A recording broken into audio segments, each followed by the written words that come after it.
Good afternoon, everybody. My name is Donna, and I am your host of Donna's Edge television and radio talk show where truth matters. That's why we have this guy with us right here a lot, because I enjoy hearing from him. Now, you can find us on television.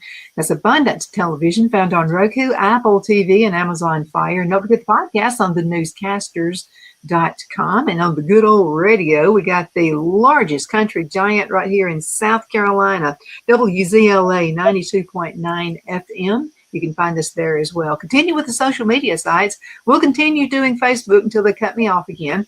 Facebook, YouTube, anything that's with social media, we're doing it. Continue sending email. We appreciate that too. Donna at donnasedge.com. Donna at donnasedge.com. Don Brown is with me right now. He's an attorney. He's an author. He's a speaker and running for U.S. Senate. And he's in North Carolina. How you doing today? Doing great, Donna. How are you doing today? You doing well? Doing very well, thank you. So you're out there on the road constantly, and you're out there talking with the people, and which is extremely important. It's the old-fashioned way, but it still works. People like folks knocking on their doors, and that's what you're doing. You're also holding meetings where you're talking with folks as well. What are you hearing from folks? What do they want to change in North Carolina and the whole United States? Well, North Carolina Republicans, and I think this is probably true for Republicans across the country, but especially here, are frustrated about a disconnect between what we the people want and desire, and what we're getting from the Republican establishment. You know, we the people, for example, let me give you an example. President Trump has come in, and when I'm talking about Republican establishment, I'm talking about establishment folks in Congress and the RNC, the elites that don't have to roll their sleeves up and get their fingers dirty like you and I do. The North Carolina Republicans are frustrated at the failure at this point to drain the swamp. The swamp has got to be drained. For example, President Trump has come in and done a brilliant job with executive orders. The Department of Education, he's largely gutted, but the Department of Education, at the end of the day, was created by Congress. It takes Congress to take it out. Congress is not taking it out. Our people want the Internal Revenue Service eliminated. Yet we sit there with a Republican-controlled Congress and they do nothing. In North Carolina, FEMA is a bad word. And it's a bad word because of how they were absolutely not just unhelpful, but obstructionist in Western North Carolina during Hurricane Helene. And the same is true for what happened with Hurricanes Floyd and Matthew in eastern North Carolina. He just got in the way. FEMA is a bad word. It should be eliminated. But the Congress does nothing. So the grassroots in North Carolina are frustrated because the swamp is not getting drained fast enough by the Congress. And I'm putting the blame at the feet of the Congress, to be clear. Not the president, the Congress. As I've said to you and said in other occasions, I was going up to speak in Asheville a month or so ago, and I've got this little cell phone here. I went on to the website, usdebtclock.org, set this for 1 minute. At the end of 1 minute, the debt had exploded $2 million. $2 million, $37,000 a second. Now, the spending was down, but we're still driving ourselves off the cliff. Our people want that stopped. And the Congress has to get off its rhino, ineffective, you know what? Like when by the way, your sponsor, Elizabeth, Kiss My Glass. That's one of my favorites. You tell Elizabeth, I'll give Kiss My Glass a little bit of an extra pump here. It's the most creative business idea I've heard in a long time. Really love it. But North Carolina Republicans are saying to a do-nothing Congress, either get something done or kiss my glass. You got to cut the government, and we're not seeing it. And so there lies the frustration. Now, we're very, very grateful for the actions that President Trump has taken to put the brakes on what I think we'll be in tyranny now. But as I've said, President Trump's going out of office in January of 29, and either we are going to grow up and we're going to take the fight on into the future, or we're not. We're either going to save our country or we're not. And our people on the ground understand that.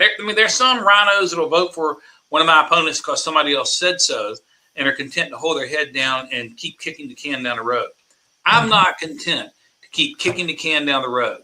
And most of our people are not content to do that either. Well, I wanted to talk to you about something else, and that's education. Now, AI is here whether you like it or not. I know there's some bad things that can happen at it, but there are also bad things that have been happening on the internet since that came out as well. But I'm looking at tech jobs. So I went by to see Piedmont Tech College, and I talked with the administrator and some folks there. And they're really embracing the jobs that are coming in on AI. And these are great jobs. You can make a lot of money. I'm hoping that takes away, some of the folks kind of look down on tech jobs, which I never understood. My dad was techie. And so, we weren't millionaires, but I wore nice clothes. And we got meat at every meal. So we lived in a nice house that paid off in a short amount of time. But my point is this, AI is going to make it much more attractive if we'll get it, embrace it the right way. Now, what are your thoughts on that? Well, it's one of those things can be harnessed for good or harnessed for evil. We need to harness it for good the best we can. And so I think we're going to have training.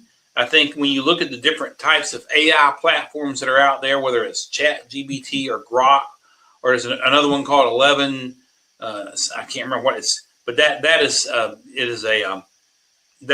a voice thing. You can write script and create voices through AI. You can get this AI to do just about anything you want to do.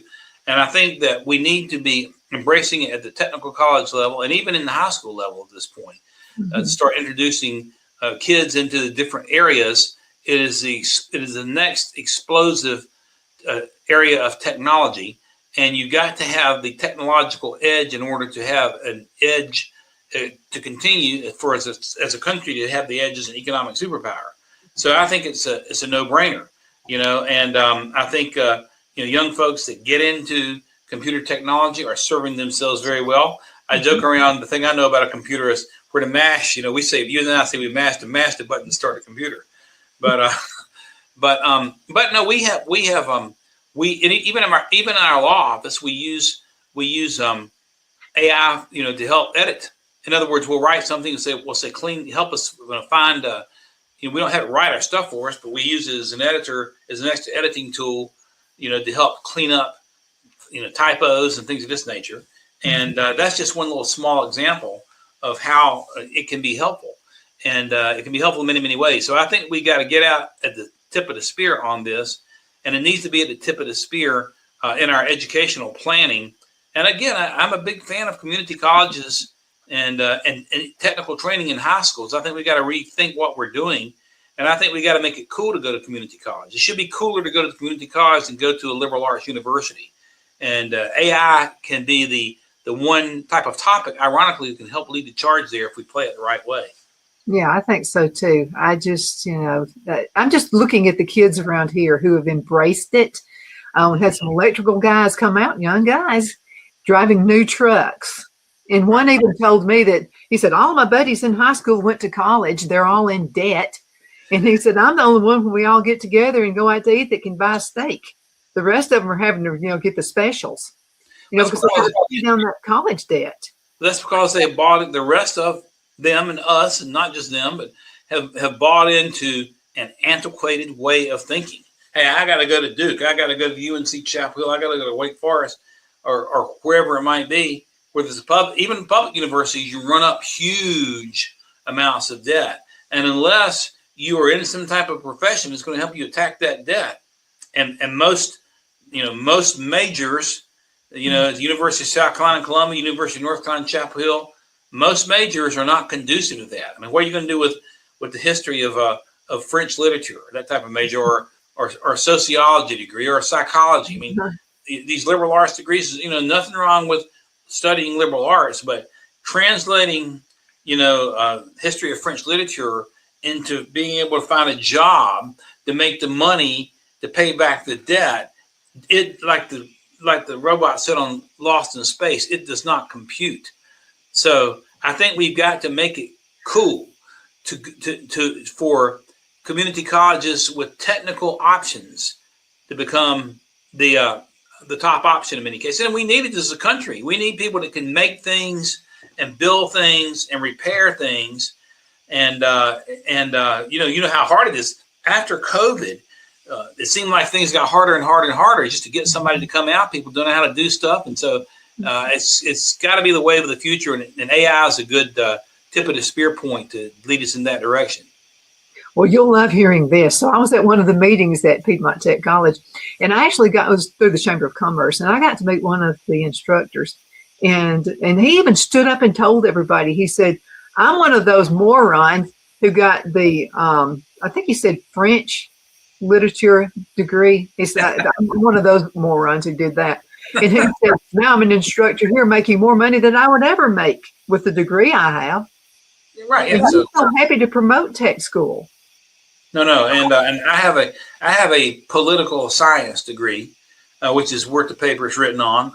I did go into law school to get a JD, which is somewhat marketable, but I think even there are more worthy and marketable and needed, professions than my profession. We got too many lawyers anyway, and I don't always even say I'm a lawyer unless there's unless there's a need to know, because I got to have as many friends as I can have. And as I've also said, the problem with lawyers isn't the fact that they're lawyers per se, but the problem is lawyers, so many are liberal, and a liberal attorney can do a lot of damage. But we need engineers. We need AI experts. We need programmers. We need MIS folks. We need in the medical profession. We need folks who can operate, CAT scan machines and all kinds of stuff. Mm-hmm. And we need brick masons. We need plumbers. This is what a society is built on. We need boiler technicians. We need folks that can work in factories. We need to have a workforce that is built upon building, not built upon philosophizing necessarily. Because like your friend said with the French, history of French art degree or whatever it was, he finally saw the light. But I hope that our kids can start, and their parents too, can start seeing the light earlier on, and we can readjust our thinking in terms of education. That would be absolutely nice. Let's go into a commercial break. Man, this goes too fast. We'll be right back in just a few minutes. Twin City Used Car Sales has been serving drivers in the Northeast Alabama area for years with a quality selection of late model used cars, SUVs, and pickup trucks. On top of our extensive selection and competitive prices, we offer professional auto financing services for used car buyers of all credit levels. Whether you've just begun your search or you're ready to secure your next vehicle, at Twin City Used Car Sales, you will drive away with the vehicle of your dreams. The sales and finance staff at Twin City Used Car Sales looks forward to serving you, and you can apply for financing online before your visit to our used dealership in Gadsden, Alabama. Check us out on the web at twincityusedcars.com or go by our location at 901 First Avenue, Gadsden, Alabama. We sincerely look forward to serving you.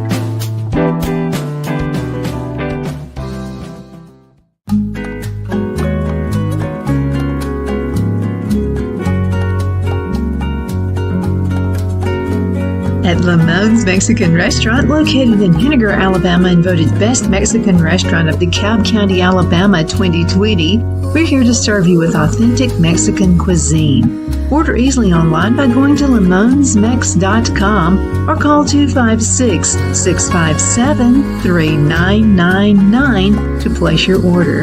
We're open Sunday through Thursday 11 a.m. to 9 p.m. and Friday and Saturday 11 a.m. to 10 p.m. Whether you're celebrating a cozy date night for two or a celebration for a crowd, at Lamone's you'll love our atmosphere and friendly servers. Thank you for dining with Lamone's Mexican Restaurant.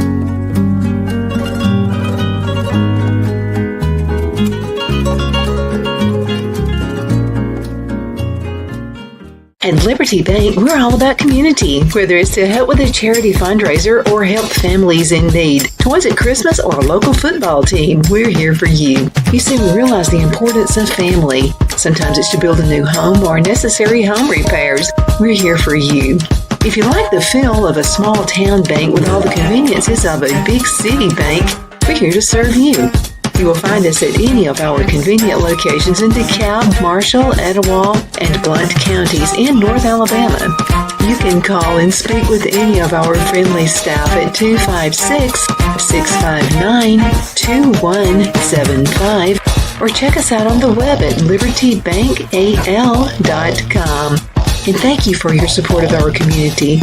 Member FDIC Equal Housing Lender.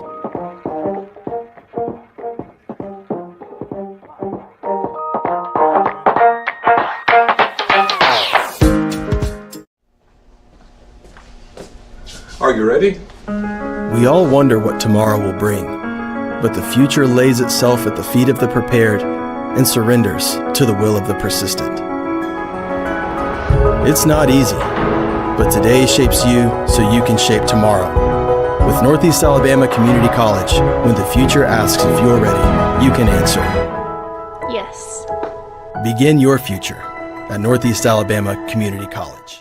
Okay, we are back. My name is Donna, and I'm your host of Donna's Edge Television and Radio Talk Show. Thank you so much for watching every day, Monday through Friday, 2 p.m., or anytime you want to on YouTube and any of the social media sites. We're there. So if you can, let me just give you this idea.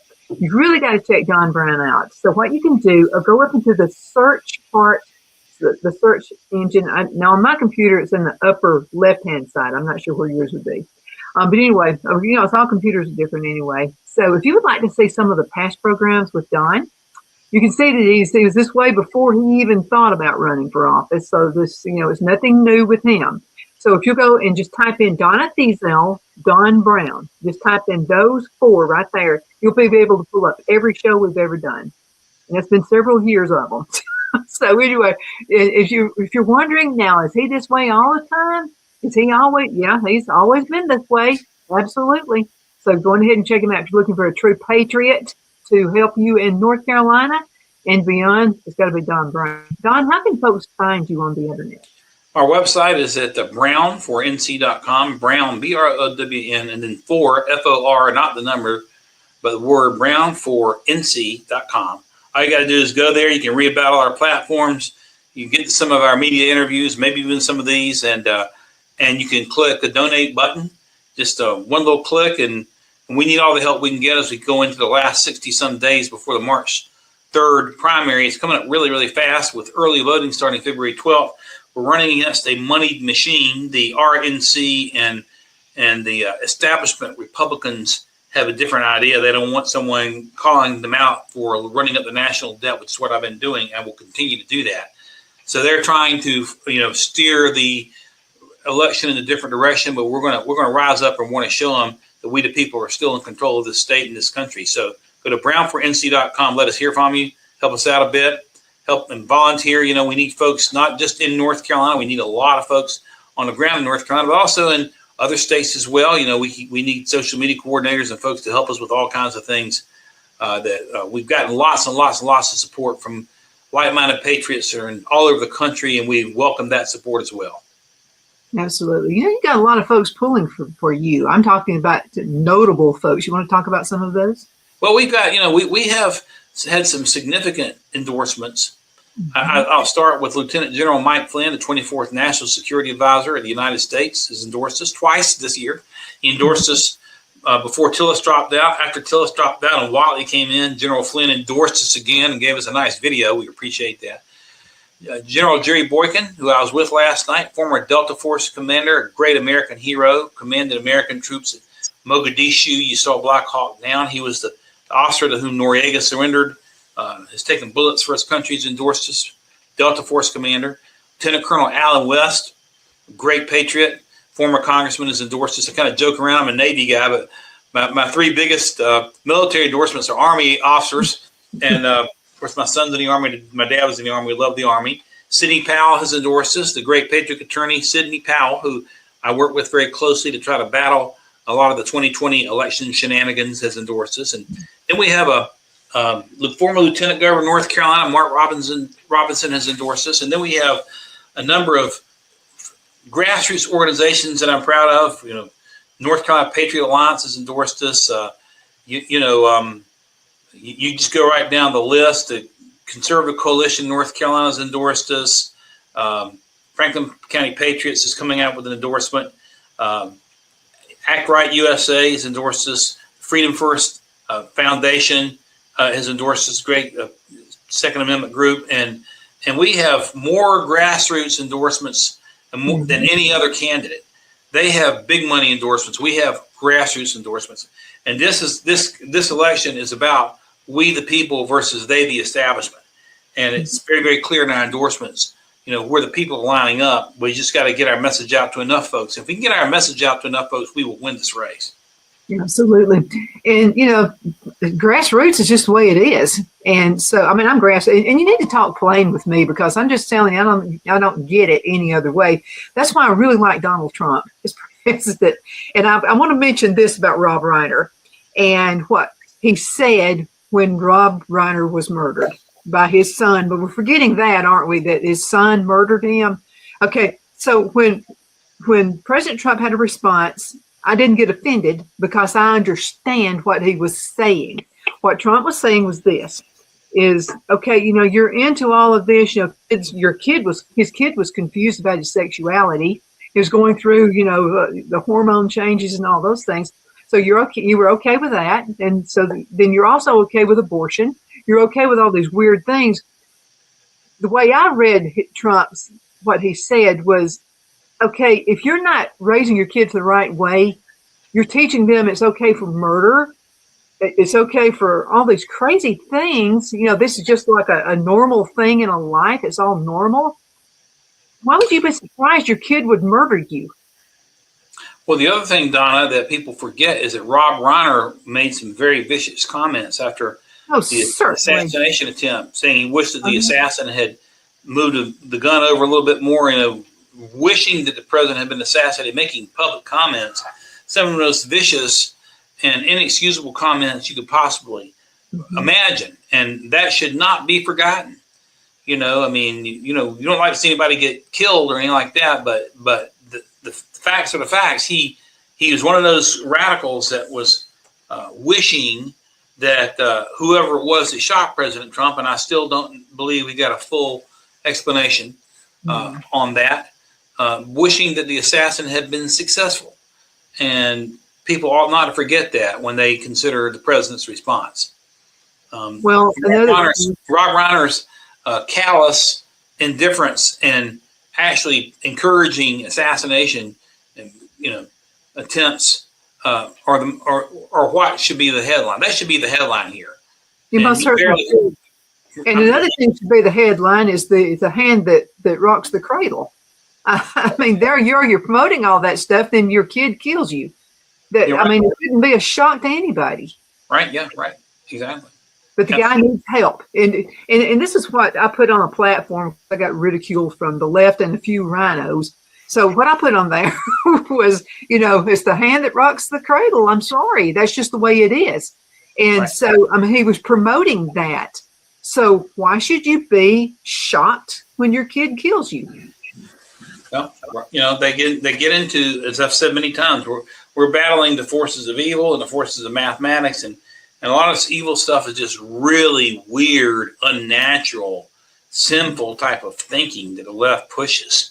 The whole idea of they think it's okay for surgeons to start an industry for child mutilation when they're changing for sex changes. All that's about money. They're looking for a different area to make money, and they're pushing this stuff on us. But it's sick.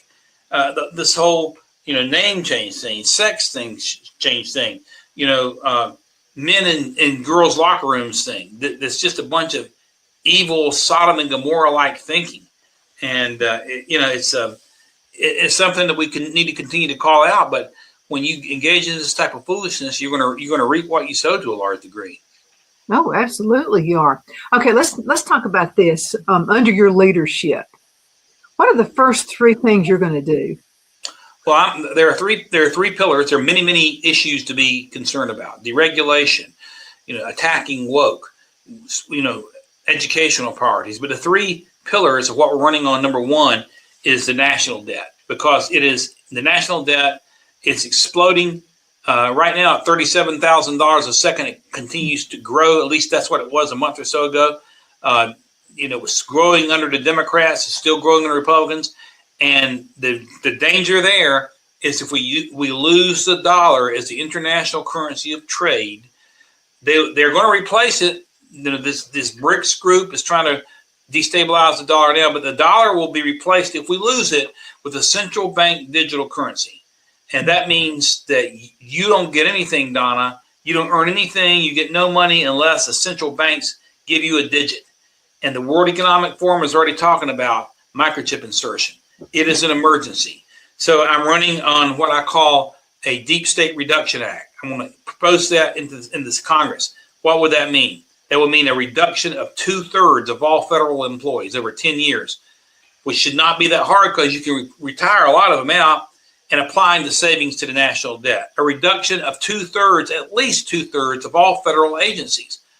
Elon Musk and Doge call for 3/4 to be, 300 out of 400 to be, eliminated. And I really agree with that, but our act will be 2/3. Take the money and apply it to attack the national debt. We can't reduce the national debt without cutting government. We cannot tax our way out of it. It's mathematically impossible. So number one is attacking the national debt through a Deep State Reduction Act. Number two, medical freedom. We saw this. We saw this during COVID. We saw the damage that jabs have done. They use fear to scare the heck out of people. Get them to hold their heads down and wear a mask. So I'm going to push a Vaccination and Mass Protection Act, which would make it a federal crime for anyone to try to force anyone to take, stuff in our body. The Democrats say, my body, my choice, until they want you to take a jab. And so no government should be able to do that. No local government, no state government, no employer should be able to say, you take a jab, or you lose your job. And so it'll provide protection there. It'll also provide protection against microchip insertion. So a Vaccine and Medical Freedom Act. Number three, out of control federal judges. They are out of control. The Democrats, when they can't win elections, they use lawfare and they use communist judges, just like this guy up in New York that overheard Trump's case with Alvin Bragg, just like this Judge Robards, this federal judge in D.C. that ordered Trump to turn the plane around.